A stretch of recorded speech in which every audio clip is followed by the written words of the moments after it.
आजकल पाकिस्तान में सैलाब ने तबाही मचा रखी है और एक बार फिर सब एक ही रोना रो रहे हैं और वो ये कि काश डैम बना लिए होते तो आज इतनी कीमती जानें ज़ाया ना होती। और जब बात डैम्स की होती है तो सबसे पहला नाम जो हमारे जहन में आता है वो है काला बाग डैम। मगर दुख की बात यह है कि काला बाग डैम शायद अपनी तामीर के ऐलान के साथ ही कंट्रोवर्शियल यानी मुतनाज़ा हो गया। सवाल ये है कि आखिर वो कौन कौन सी साजिश थी जिसकी वजह से आज तक काला बाग डैम नहीं बनाया जा सका। काला बाग डैम पर किस किस सूबे के कौन कौन से एतराज़ात हैं, क्या ये एतराज़ात दुरुस्त हैं या फिर 100% गलत। काला बाग डैम बनाने के क्या क्या फायदे होंगे, बिजली कितनी सस्ती और कितनी मिकदार में बनेगी, काला बाग डैम सैलाब रोकने में कैसे मदद करेगा, इससे कितनी बंजर जमीनों को पानी मिल सकेगा और यूं ज़राअत को कितना फायदा होगा, और क्या काला बाग डैम की तामीर से सिंध की जमीनें बंजर हो जाएंगी और खैबर पख्तूनख्वा के शहर नौशहरा, चारसदा, पब्बी, मर्दान और सवाबी डूब जाएंगे। इन सवालों के जवाब समेत काला बाग डैम के मुतालिक अहम बात आपको बताएंगे इस वीडियो में। तो व्यूअर्स, सबसे पहले बात उस साजिश की जिसकी वजह से काला बाग डैम मुतनाज़ हो गया।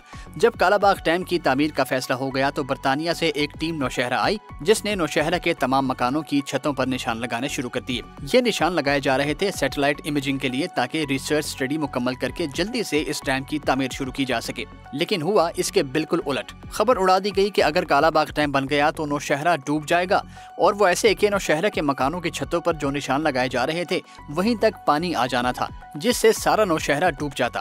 फिर क्या था, पाकिस्तान के दुश्मनों को ये झूठ मुफ्त में मिल गया और उन्होंने इसी की बुनियाद पर लोगों को मजीद गुमराह करना शुरू कर दिया। पेशावर यूनिवर्सिटी के तलबा को तनख्वाह पर रख लिया गया। उनका काम था नौशहरा के खंभों पर निशान लगाना। फिर लोगों को बताया जाता कि देख लो यहाँ तक पानी आएगा और डूब जाएगा तुम्हारा पूरे का पूरा शहर।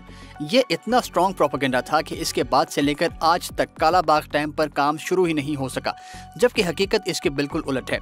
और वो ऐसे है कि काला बाग डैम का सबसे ऊंचा हिस्सा 915 फीट बुलंद है, यानी अगर ये डैम पानी से मुकम्मल भर जाए तो पानी मैक्सिमम 915 फीट की बुलंदी पर होगा, जबकि नौशहरा का निचला तरीन हिस्सा इससे 25 फीट बुलंद है, चारसदा का निचला तरीन हिस्सा 40 फीट, पब्बी का 45 फीट, मर्दान का 55 और सवाबी का निचला तरीन हिस्सा 85 फीट बुलंद है। यूं ये सारे शहर काला बाग डैम की मैक्सिमम हाइट से कहीं ऊंचे हैं। तो भला फिर ये कैसे डूब सकते हैं इसके पानी में? मतलब कुछ भी हो जाएगा, काला बाग डैम का पानी हर सूरत इन शहरों से नीचे ही रहेगा और ये इलाके काला बाग डैम से ऊंचे। सिंध की बात करें तो उसने एतराज़ किया कि काला बाग डैम बनने से सिंध सहरा बन जाएगा, जबकि हकीकत यह है कि काला बाग डैम बनने से 40 लाख एकड़ फीट मजीद पानी सिंध को मिलेगा। इस ज़रूरी पानी से सिंध की 8 लाख एकड़ ज़मीन सैराब, जबकि लाखों एकड़ सीम ज़्यादा ज़मीन काबिल काश्त हो जाएगी और सिंध के किसान को फ़ायदा ही फ़ायदा पहुँचेगा।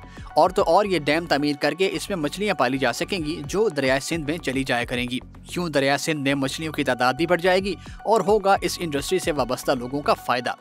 और अब बात सैलाब की। डैम बना लें, सैलाब से बच जाएंगे, ये सबको पता है। अब पाकिस्तान की मिसाल लें। हमारे मुल्क में 2010 में जो सैलाब आया था उसमें पानी का बहाव था 100 मिलियन एकड़ फीट। ये पानी पता है कितना है? 12 खाली डैमों को भरने के लिए काफ़ी है ये पानी। अब अंदाज़ा लगा लें कि हमें काला बाग डैम समेत दीगर डैम्स बनाने की कितनी ज़रूरत है। और सिर्फ इतना ही नहीं जनाब, एक एतराज़ है कि काला बाग डैम बना लिया तो पानी कहाँ से लाएंगे, क्योंकि हमारे पास तो पानी है ही नहीं। तो इसका जवाब भी सुन लें। हर साल कोटरी बैराज से 35 मिलियन एकड़ फीट पानी गुजरता है। ये वो पानी है जो हम ज़ाया कर देते हैं, यानी समंदर में फेंक देते हैं। इस पानी से एक आध नहीं बल्कि 6 काला बाग डैम भरे जा सकते हैं। और ये मत भूलिएगा कि ये सैलाबी पानी नहीं है। तो ये एतराज़ तो अपनी मौत आप ही मर गया कि पानी कहाँ से आएगा काला बाग डैम के लिए। और अब बात काला बाग डैम के दीगर फ़ायदों की। काला बाग डैम एक नेचुरल डैम है। इसकी साइट 3 अतराफ से पहाड़ों में घिरी है। यूं ये एक बना बनाया डैम है।